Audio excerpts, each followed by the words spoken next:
So before I get into a list of all the things that I hate and dislike about this car, I just wanted to say, if you're new to the channel, check out the last video I uploaded. It's all the things I love about this car. I do believe it's one of the best cars and one of the most reliable cars you can buy in 2023 and 2024 here. This is just a warning. This is going to be a brutally honest review, but this is from my perspective as an owner of this car for over 6 months. So before you bash me in the comments, hear me out on all the things I'm about to talk about. So by far, the thing I hate the most on this car is the wiper design. This is the standard wiper position in the down position here, and you can't lift up the wipers to change them or flip them up to wash your car, because if you rip them up without thinking, they will crash right into your aluminum hood here. Both positions will crash right into the aluminum hood and potentially bend it if you yank it hard enough and not even think. If you own this car, it's not really a problem, you're aware of it. But if you take your car anywhere, to a dealer, to anywhere to get service done, to a car wash, to Advanced Auto Parts to get your wiper blades changed, if you don't actually change them yourself, odds are all those people do not know about this secret and they're going to damage your hood. I will say I did discover something a few weeks ago that makes me hate it less, and that is the fact that these are not like the old 8th gen Civics, and I don't know when they went to this design, but the motors that control the wipers aren't fixed. Like, they're, when you shut the car off, they're not locked in place, just how it was for a lot of the older Hondas. But you can actually grab them without damaging anything, and once you flip them up like a 45-degree angle here, you can take them up and change your wiper blades. So the maintenance mode I was just talking about is if you get home from your drive and you think it's going to snow, or you want to wash your car or something without manually moving the wipers by hand, shut the car off like so. You can hold up on the mist for about 3 seconds and the wipers come up and they stay up permanently. So you hop out of your car, you lock your car, and you come back the next day, you want to take it for a spin, your wipers are up, you clean the snow off your windshield or whatever. To get it out of maintenance position, you come in here, you put the car, you start the car, and then you can flip the mist button up and it'll go back down into the natural position. So odds are the place you're taking it to, though, unless it's like a Honda dealership, is going to have no idea about that and try to rip your wiper blades up if they're trying to do anything in that area. So one more thing is, if you're washing your car and you want your wipers up so you can get this windshield perfectly spotless top to bottom, you have to rotate these up a little bit so you don't crush your hood, right? But then you keep them flipped up, you wash your windshield and everything, and then you flip them back down, and then they're on your clean windshield, and the wipers have to be slid across your windshield and make a little bit of a streak. You can't wash your windshield on a nice day with no rain and then lay your wipers back down unless you're very careful and have both hands reaching over the car to lay these down almost flat without the rubber contacting the window, and then slowly walk them down into their neutral position. So in addition to the awful wiper geometry design of them now, I really do not like how they integrated the spray nozzle for the washer fluid into the wiper itself. There is this EPDM hose that goes down each wiper, and you can see it comes out here and does an arc. I'm curious of how that'll hold up when it's like -degrees outside here in upstate New York for the winter. So that's a concern of mine. I'm sure, you know, they've tested that and whatnot, but it's just something that stood out to me. Is this hose going to be a problem 15 years down the road where it cracks and splits from all the flex it's going to experience? But the way it sprays the fluid out is pretty awful, because when you're driving you can't tell how much you're spraying and you can't tell if there's enough coverage. So it sprays out of these nozzles here, and then there's a nozzle up by the center of the wiper, and then like 2 nozzles on the other side. So it sprays fluid on the top side of the wiper, but it doesn't, you can't miss the windshield. And like if you have bug guts all over, sometimes when you're driving you want to hit the mist button a couple times before you hit the wiper, so you can let the fluid coat the windshield, soak into the bugs or whatever, and then flip the wiper to clean it off. You can't do that with this car. You basically have to squirt a bunch of fluid that you can't see along the top surface of each wiper, and then just guess when there's enough, and then hit the mist button, and it flings it out all along the side. And by the time the wiper's up here, there's not much fluid left on the blade to really do much. So it's like a very awkward setup that could have easily been resolved by not trying to overcomplicate something that's always worked. For example, my wife's CRV, you know, very similar hood profile and everything. The wipers maybe are a little more exposed, but there's no problem with raising these up, and the windshield spray features are down still in the cowl, so you can miss the windshield still. This is a 2021, so they got rid of this design and moved on to this new design with the Civics in only the last year or two. Another caveat to this too is, like, if you're in the winter and you get home from work and you don't know if it's going to snow and you leave your wipers down and they get iced over in the morning, you can't like break the ice and pull them straight up. You have to like break all the ice around them and try to manually pull them up till you can flip them up out of the way to not crash into your hood, and then scrape the ice on the backside of them and clean the whole path. In addition to the wipers, I'm going to keep going a little more. The way the cowl is designed, I think, is pretty awful on this car, especially if you live in an area where you have a bunch of trees over your car. I'm fortunate enough to not have a ton of trees directly over my car when I park it at my house. I just have this one up top here that doesn't make too much of a mess, but we're just hitting fall now here in New York, and you can see some leaves collecting in the cowl. But the way this is designed, there's this huge cavity underneath the hood that's not easily accessible, and you can't just take like a leaf blower to it and blow everything out. So on the 8th gen Civic, you got this cowl in front, so all your leaves and debris can collect right here in this cavity, and you can spray those out with a pressure washer or just clean them out by hand, and they have nowhere to go. So this here is a pretty good design for practicality. Of course, your wipers are a little more visible, but who cares? I mean, you can just flip them up, no problem, at any time. And if you live in a place where you have a ton of trees over your car, this is gonna get disgusting real quick unless you keep up with it like every single day. There are some drain holes and whatnot, but I can see these getting plugged very quickly. I'm sure you guys are actually probably sick of me talking about the wipers right now, but there's so many situations I can think of where this could get damaged and ruined throughout, you know, your daily driver's life, that it's just awful design decision. So under the hood, luckily I haven't had too many problems yet. The car's almost got 3,000 miles on it. Like I said, it's 6 months old. The only thing I can complain about under the hood here is that Honda cheaped out, and I don't know if it was a space reason or just a cost-cutting measure, to put the clutch fluid reservoir line and share it with the brake. So the clutch reservoir has that line back there. That line runs to the top of the clutch master cylinder behind the battery, and that's what fills the clutch master cylinder with brake fluid, but it's shared with the brake fluid master reservoir. So my complaint about that is every single car I've done brake and clutch fluid flushes on has a different wear rate, to where the fluid will get dirty at different levels, and sometimes the master cylinder for the clutch can have some seal breakdown, turn the fluid a little black, especially in my S2000, and the clutch may need to be flushed more often than the brake. I really like how in the older Hondas you could keep those two systems isolated and bleed them separately. So nowadays you can't, and that's not really something I think is a good for the long term, for, you know, 10 plus years of ownership. I think it's going to be a pain, but other than that, that's really the only thing I can complain of under the hood. I love everything else about the space you have. Of course, the engine, the K20C2 with the old school port injection, is going to run forever. People online with this car have been posting a lot about valve cover leaks from the factory. They seem to be occurring after 10,000 miles or so. People will get a bunch of oil spotting along this plastic valve cover on the front and the sides, and I have not really seen that yet much on my car. It seems to be dry everywhere still, so I will keep an eye on that. The car's powertrain warranty is 5 years, and everything else is 3 years, so I'm definitely not going to exceed the miles, but if that does become a problem, it shouldn't be too bad of a fix. I've done valve cover gaskets on many cars. If I do start to have any issues with my valve cover gasket, I will make a video of it and keep you guys posted, so please subscribe to the channel. So all the Civic models, including the Sport base model, if you get them in a CVT transmission, you get remote start on all the trims.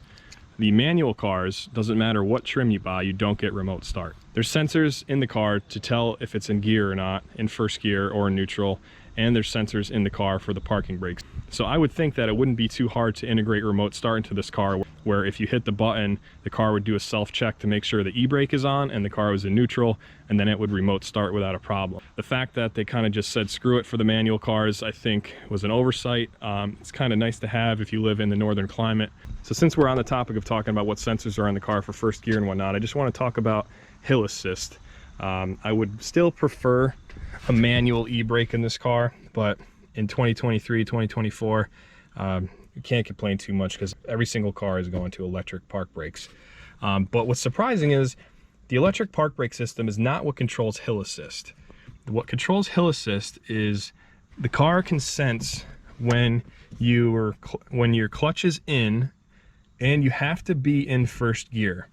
If your clutch is in and you're in first gear, you can let off the brakes and the car won't roll back. It activates at a certain angle, so the car has some type of angle sensor on it to determine when to make it active and whatnot. And that's the only tricky part, is sometimes when you're on not too much of an inclined surface and you expect it to work, it doesn't, and it catches you by surprise. Sometimes you got to get right back on the brakes. You can't just manually hold an e-brake up ready to release the button, which is what I prefer. But the hill assist system, I will say, works very well. You got to get used to it, but it acts like a check valve. So when you put the brakes down, depending on how hard you push on the brakes, that's what sets your preload on your pads for hill assist. And when you go clutch in and go in first gear and let off the brakes, the brake pressure will hold until the car senses you're starting to release the clutch. When you release the clutch, depending on how fast you release the clutch, you could stall the car if you release it too quick and the brake pads are still squeezing the rotors and it doesn't release quick enough. Used to it and you release the clutch nice and slowly, you can feel the brake pads release, and that check valve must be like an electronically controlled check valve to where it releases pressure in the lines. But it's definitely a different sound, and you don't hear the rear calipers doing anything with the electric motors and the rear calipers for the electric park brakes. So those are two separate systems. Brake hold, it works off of that same system, I believe, as hill assist, but hill assist works with brake hold off. I don't really use brake hold anymore. I tried it a little bit, but there's certain situations where I want to let off the brakes and I expect the car to roll forward a little bit.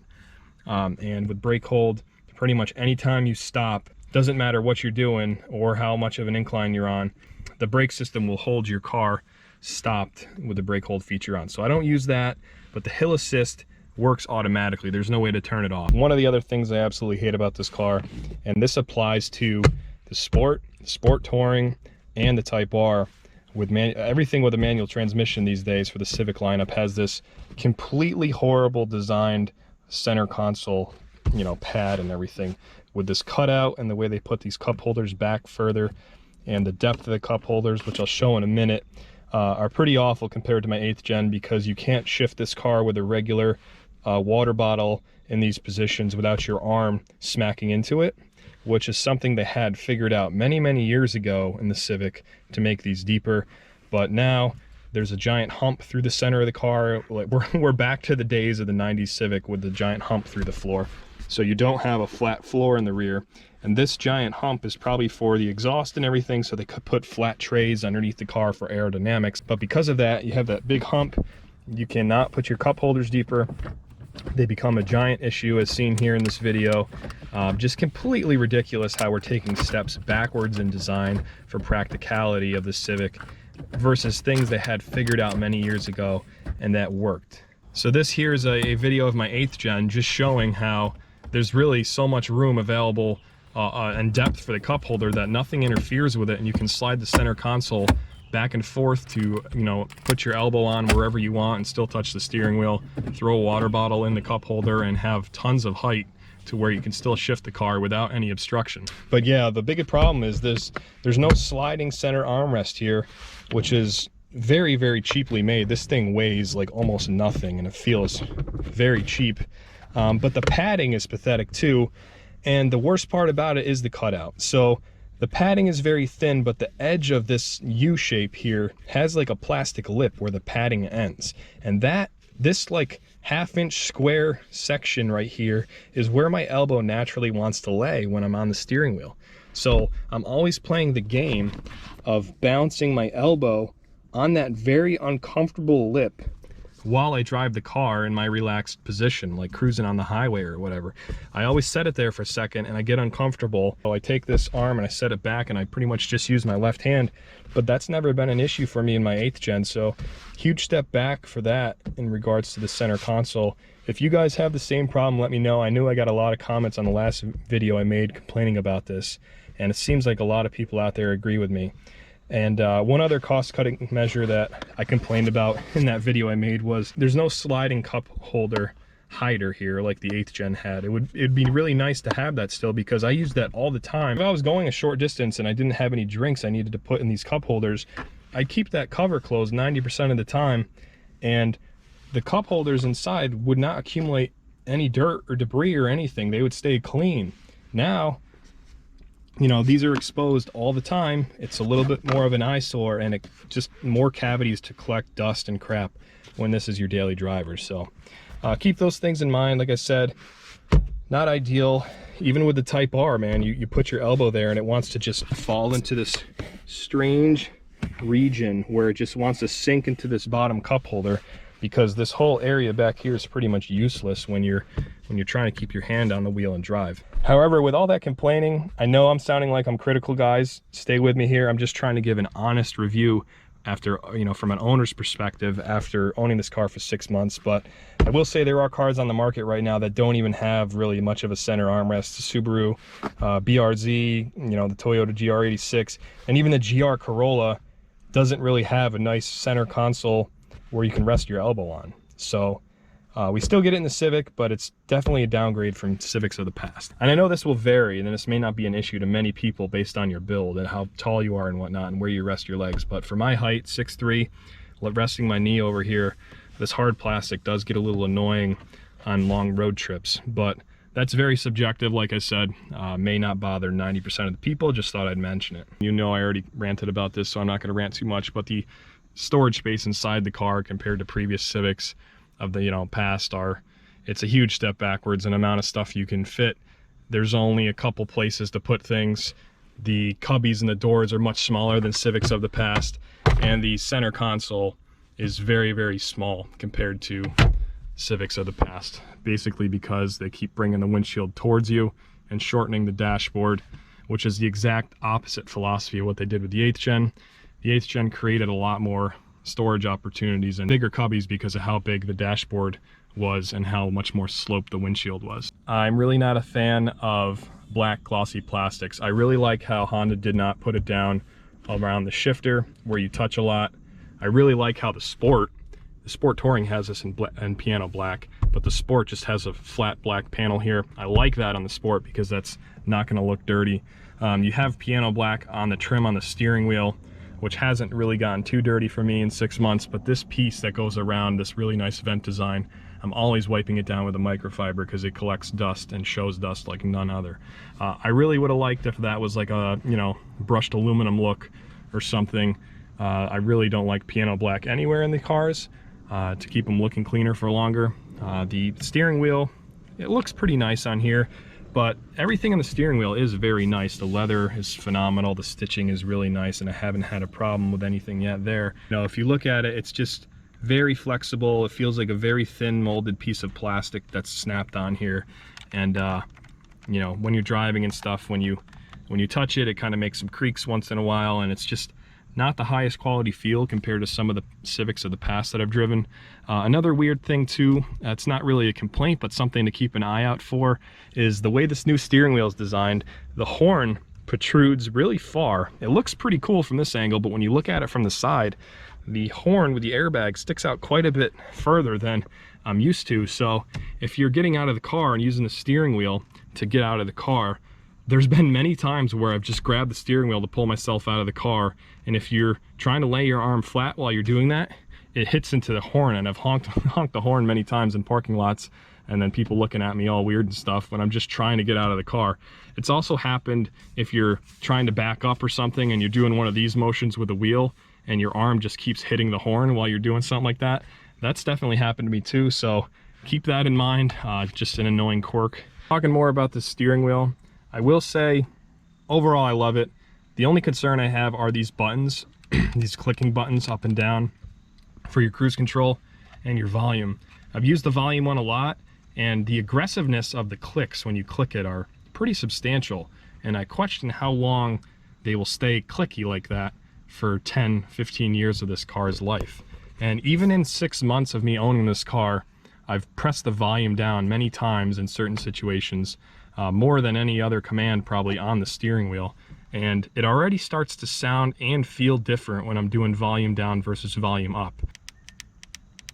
So that's volume up. You can see here how clicky it is still and snappy it is, but when I go to volume down now, it's already changed.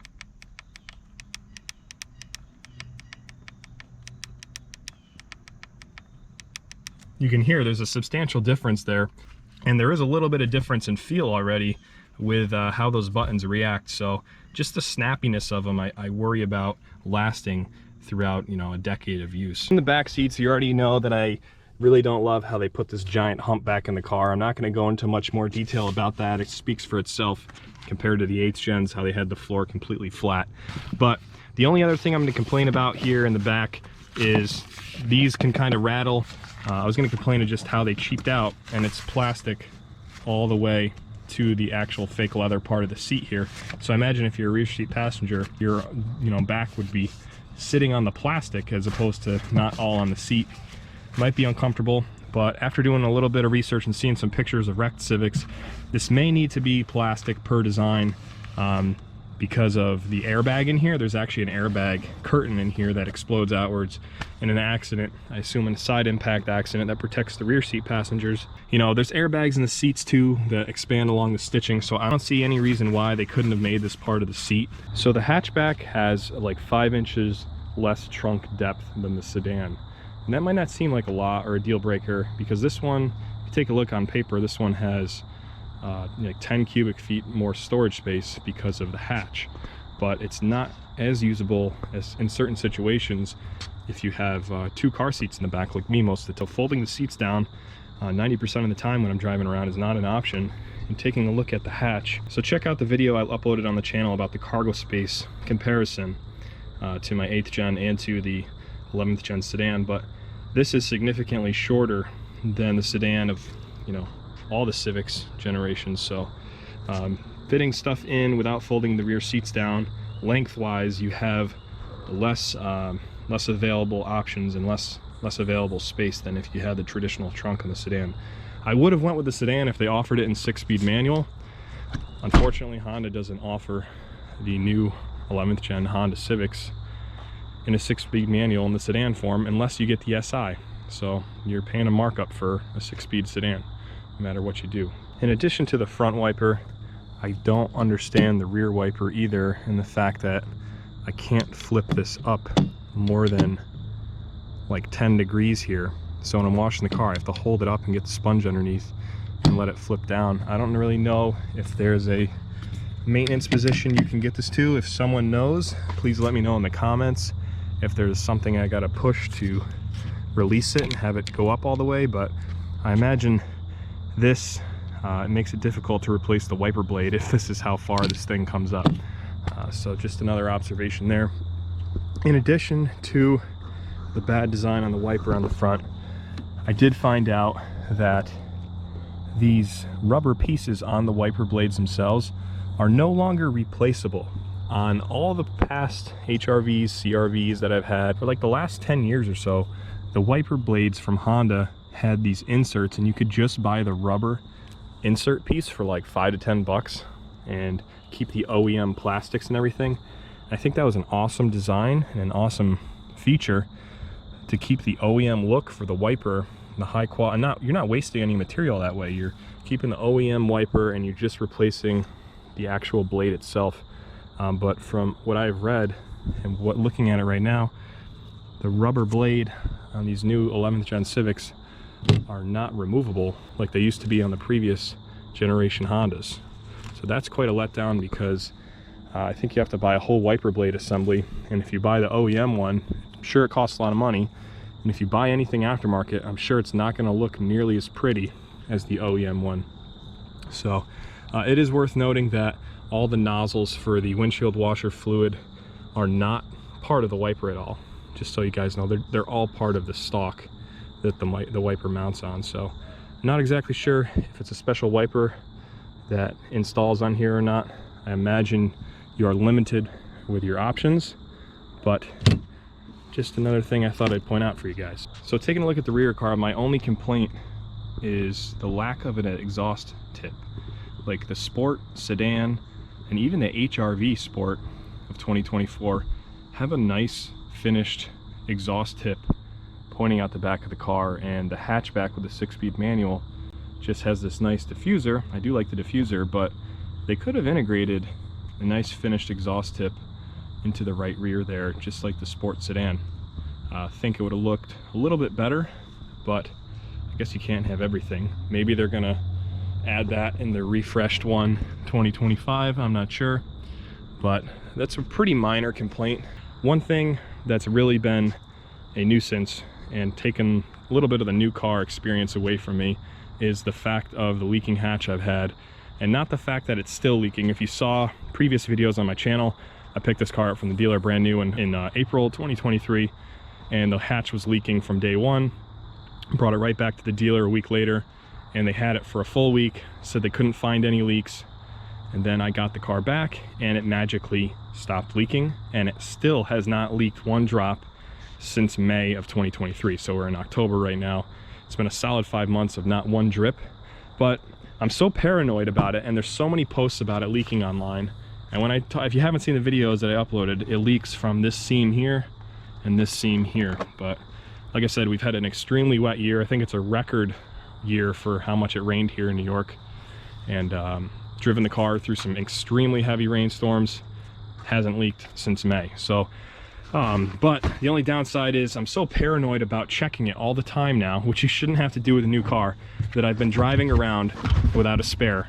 Because as you saw in my previous video, this area where the spare was full of water after I got it back from the dealer that they didn't realize. But I'm always, after every like major rainstorm that I drive it in or it's sitting in outside, I'm always like pulling that up and checking if there's any water in there when I should really have a spare in there.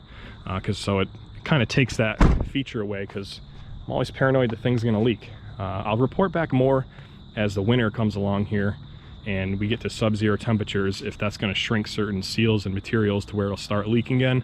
So another thing that I can't stand about this car is the fact that you have no control over the headlights and your tail lights for being on or off. This looks like your traditional Honda stock here. You got your off, auto, parking lights, and on positions, but when you switch it to off, it springs back. And you can see I just turned it off. However, that's only because I'm stopped with the e-brake on. So if you take the e-brake off, the lights instantly come back on, and no matter what you do, if I turn this off and hold it and do whatever and keep trying to turn them off with the car not stopped with the e-brake on, it refuses to let me turn them off. That means when you're driving, it's always in auto mode, or you can override it to be fully on, but you're in auto mode and you can't choose to turn it off. You got to let the car decide for you, and you're relying on that sensor, which I believe is right here for your light sensor. And just very, very unfortunate that they kind of take away that control from you. There's many times where you may want to approach someplace and have your lights off at nighttime, maybe not shining lights through someone's window to wake up anyone in the house or whatnot, but you can't do that with this car. You literally, the only point of the off button is when you get home, shut the car off, like so, and then the lights will stay on for a timer, or you can just flick them off with the stock. But other than that, it's completely useless, and the car totally decides when the lights will stay on for you at all times. But maybe that's how most new cars are. I'm not sure. Drop a comment below. It seems like they're trying to automate everything for you and take any decisions away from you. But once these things start failing, then they're just gonna, you know, you're gonna have a serious problem with your lights if the sensor starts failing, because you have no control over it. When you start the car, there's a feature that you can't turn off that's pretty annoying to me, and it's this seatbelt plug-in display here telling you who's got their seatbelts plugged in the car and who doesn't. And there's no way to turn off that reminder. So every time you start the car, no matter where you are, you have to hit the home button to dismiss that and get back to your normal normal activities. So pretty much when I start the car, I hit the engine on off start button and turn that off, and then hit the home button, and then I'm ready to go. It's just 2 extra steps that's really annoying, and you shouldn't have to do in a simple car like this. So overall, you'll know I talked in many other videos that this car, I absolutely love the way it drives with the manual. The Rev Hang is not very much. I think the 1.5T has more Rev Hang in both the SI and the Sport Touring. This 2.0 naturally aspirated seems to drop a little quicker at higher RPMs. I've driven all of those cars, so it does seem to be the best tune for that. Probably has to do with it being naturally aspirated too, has a little more response. But I will say, the throttle tuning in this car is very weird. It's for someone that's experienced at driving manual. So if you're on the fence at getting this car in a 6-speed because you don't know how to drive manual, I will say this is probably the easiest car you can drive and learn manual on. The throttle tuning is incredibly idiot proof for being jerky with this car. The way they have the throttle tuned is both a positive and negative in my opinion. And the positive is it makes you extremely smooth when you drive, and the car almost has no problems and no jerkiness to it. Even in the lower gears, it's just such a smooth shifting and driving 6-speed manual car. However, it doesn't have the response, and the way the throttle is tuned is different, like when you're stopped at idle versus when you're at speed. And I'm convinced that when you're driving the throttle body and you let off the gas, the throttle body doesn't close all the way to be more efficient and have less vacuum in the engine. You're coasting, even in a higher gear, you downshift because you're going down a hill or something and you don't want to use the brakes and ride the brakes down a hill. That's always been one big advantage of a manual car. However, with this car, it's almost like the throttle body from the OEM Honda Tune doesn't close all the way, so there's very little engine braking. You could be downshifting and still be gaining speed down hills that I never gained speed down in my old 8th gen. I think they do that because when you let off the gas, if the throttle body doesn't close all the way, the car's not going to jerk forward as much. It's much smoother. It's more efficient because you can go longer distances without being on the throttle. The car will essentially roll easier and get you better fuel mileage, but it just doesn't feel right in certain situations, and you end up riding the brakes a lot more, especially if the car is using adaptive cruise control. It's very noticeable when you're going downhill, and you usually, in older cars, you could just let off the throttle and the car would not accelerate downhill. However, this car will, so the adaptive cruise control, or even regular cruise control, starts riding the brakes on highways downhill. Traditionally, buying a manual transmission car would allow you to, have that ability to not use the brakes as much and ride the brakes downhill like you would in a CVT. Talking about the throttle tuning, it's very weird when you rev the car in neutral. It has a ton of rev hang when you're revving it in neutral, but not when you're shifting through the gears when you're driving. So I find that funny. You can't rev it up at a stoplight or anything, or in your driveway here, and have the revs drop. See how they just hang up? When I let off the throttle, they sit up there for a minute. It's not a very attractive noise, and you can't really rev the car up like you should be able to hear it. And there is a factory 2-step, which is very strange at 4,300 there. But yeah, it's just not a very good car to rev up in neutral. The RPMs don't drop quick, but I think that's because of the throttle tuning, allowing those revs to hang there for when you're letting out the clutch to make it smoother for new manual drivers. So when you start the car, you have just this little blue cold icon underneath your speedometer, and that's just saying your coolant temperature is cold, and it disappears when the car warms up to temp. So I guess it really doesn't bother me, but you'll never know if it's starting to creep up. I'm sure there's another alarm for if you're over temping the engine, maybe it turns red or something, but for now it hasn't bothered me. But down the road, a couple 100,000 miles, maybe it will be a problem. As you just saw, it turned off and we are good to go now. So the overall quality control is just not quite there compared to Civics of the past. Maybe this is different for the Type R since it strictly comes out of Japan, but there's been a lot of posts online about window trim seals and whatnot not fitting correctly. I think they're using a cheaper material. This side seems okay on mine, but when you look up in here, this doesn't sit flat on mine. There's one spot that's pretty annoying that doesn't sit flat there. And if you take a look around the car on the other side, there's other issues with just fit and finish items, like this seal. No matter how hard I push it back, does not sit flush with this panel. Exposes kind of the inside of the seal right there, which is pretty annoying. This side seems to be okay, but these are minor things I'm finding. But you know, I didn't have these problems with older Civics I've owned. So the HVAC controls are a big hit with many reviewers on this car, and they do work very well. The only thing I will say that's a little confusing is sometimes when you're driving and you glance down on the sport trim here, the mode button has kind of a vent selection showing it's pointing at you and to your feet. However, that never changes. That's just saying this is the dial to turn to change this type of vent selection. So when you turn the HVAC on and you just glance down while you're driving, you have to cycle through your options with one click at a time, like so. But sometimes when you're driving, you just glance down, you see this icon, and you think your vent selection is on this, when this one always looks different. So I don't believe that's an issue with the Sport Touring or Type R, as they have dual zone climate control, and I think the features are a little bit different for these.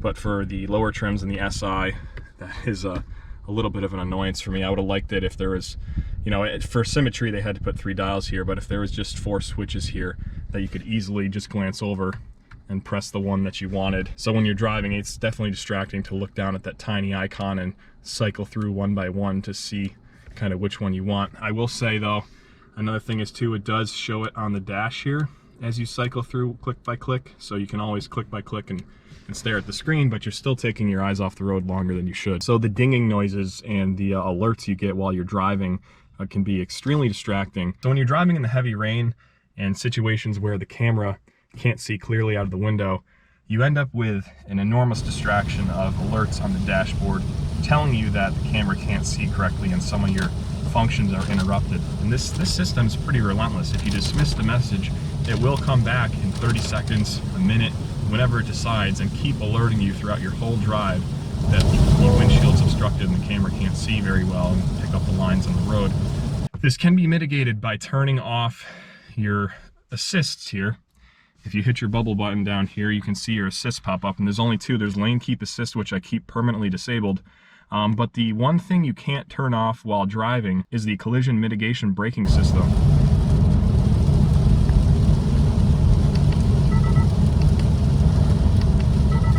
Nice just to be able to turn that off while driving. However, they're asking you to pull the car over and get the parking brake on and stop the car to turn off the collision system, which is the exact opposite of what you want to do when you can barely see out the windshield, is pull over somewhere on the road and on the shoulder where you might get hit by another car. So you can turn this off, then there'll be no assists at all. When you have lane keep assist and collision mitigation braking system off, the camera is basically ineffective.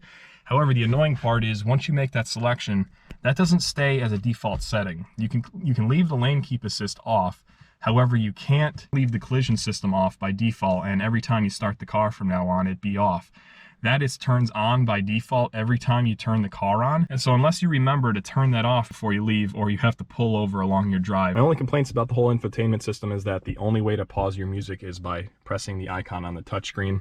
It'd be nice to have a pause function on the steering wheel. So there's only that complaint, and the stock speakers many think are trash, and they aren't the greatest. They're perfectly fine for me, but I will say they don't have the power that they could. The bass is a little bit weak once you start cranking the volume up, but it doesn't bother me too much. I think they're sufficient for the price point of this car. One of the more annoying things with these newer Hondas with push button start is when you get home and you have your baby sleeping in the back seat in their car seats, and they fell asleep to the road noise and the music playing. You get home and you shut the car off. There's no way to shut the car off with keeping the radio on. So my wife's CRV, you can trick it by putting the car in neutral, since it's an automatic transmission, and then put the park brake on and hit the start stop button to shut the engine off, and the radio will stay on.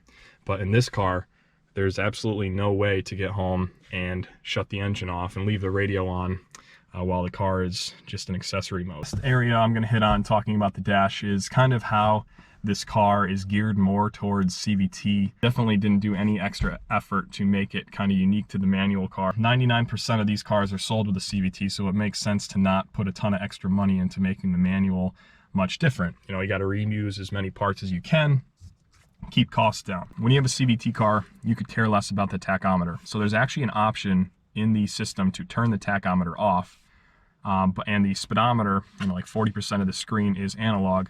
So the speedometer you can't turn off, and you always have your digital readout for the speedometer in the center. So you have like 2 speedometers guaranteed.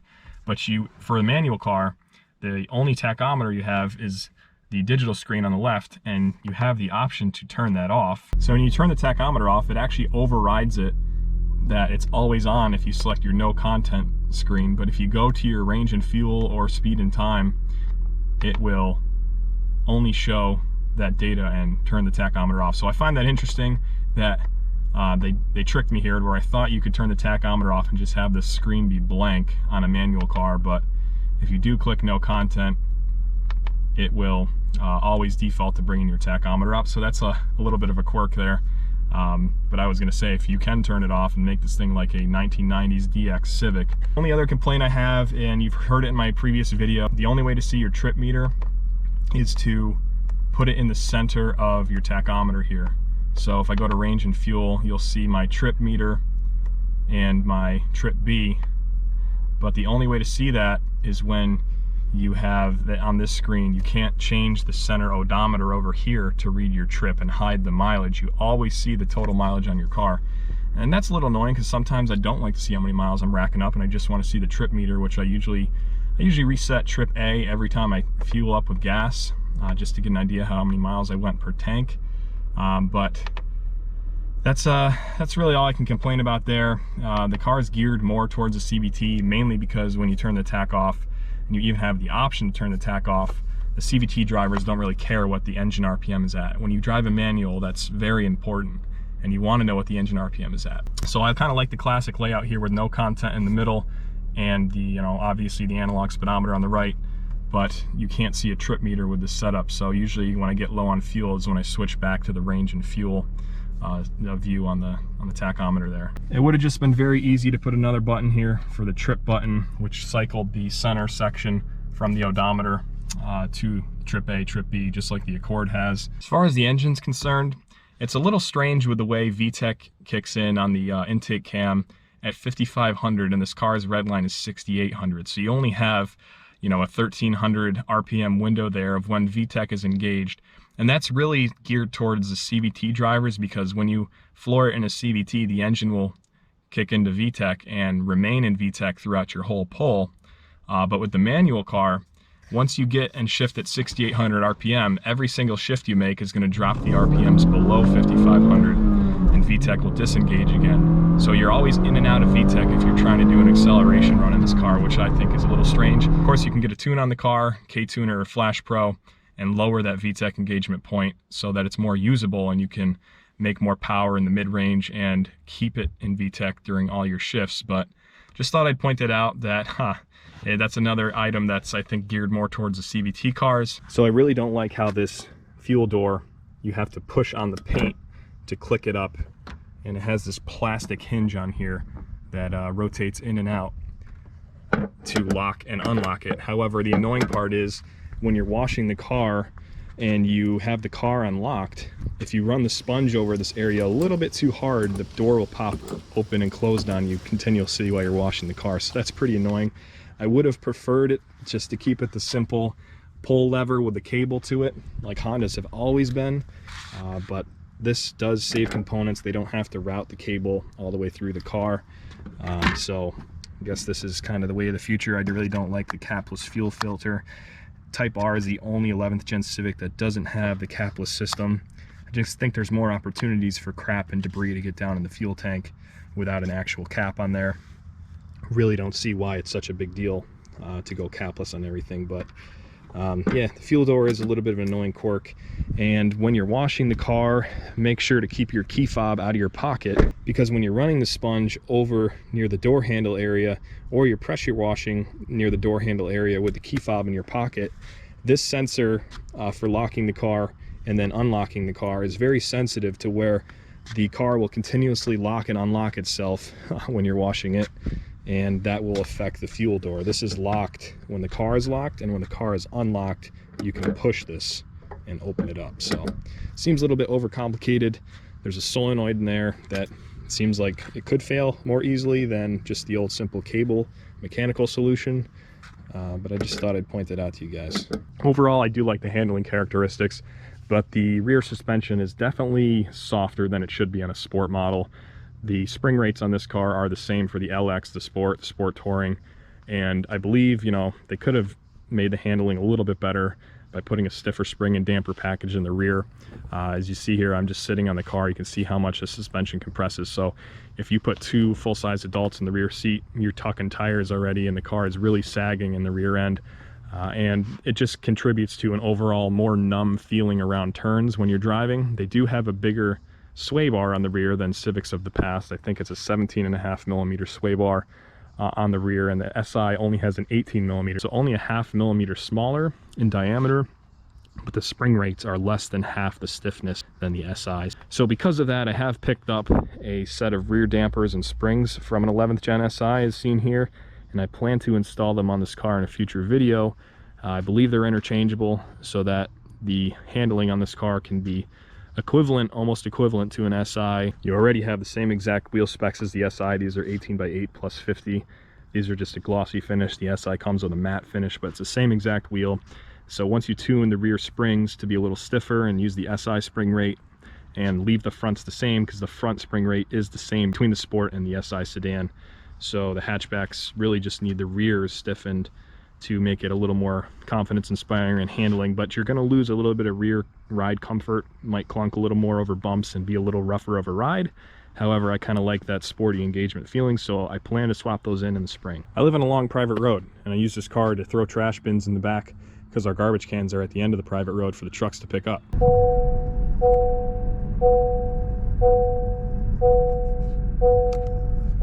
The chimes for the seatbelt are relentless. The entire time I'm just running trash down, it will not ever give up.